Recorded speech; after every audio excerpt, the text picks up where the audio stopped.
આજે વિધાનસભાની અંદર માનનીય અધ્યક્ષશ્રીએ એક ચુકાદો સંભળાવ્યો અને ચુકાદામાં એમણે એવું કહ્યું કે વિધાનસભાના ગૃહની અંદર જે ચર્ચા ન થઈ હોય એ ચર્ચા બહાર કરવી જોઈએ નહીં.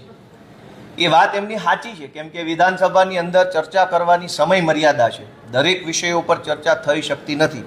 જેમ કે આજે જ મેં ફિક્સ પગાર અંગે સુપ્રીમ કોર્ટના વકીલોને સરકાર દ્વારા ચૂકવવામાં આવતી ફી અંગેનો પ્રશ્ન પૂછ્યો હતો. સરકારનો જવાબ મને મળ્યો છે, પણ ચર્ચા નથી થઈ.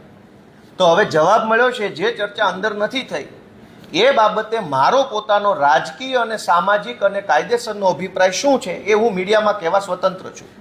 સરકારે મને લખીને આપ્યું છે કે સુપ્રીમ કોર્ટમાં ફિક્સ પગારના કેસની સુનાવણી માટે એક મુદતના 2 લાખ લેખે 5-5, 10-10 વકીલો સરકારે રાખ્યા છે.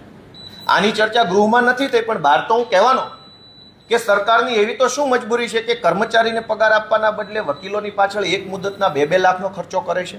એ જનતાના પૈસા છે અને પગાર ચૂકવો તો પણ જનતાના પૈસા.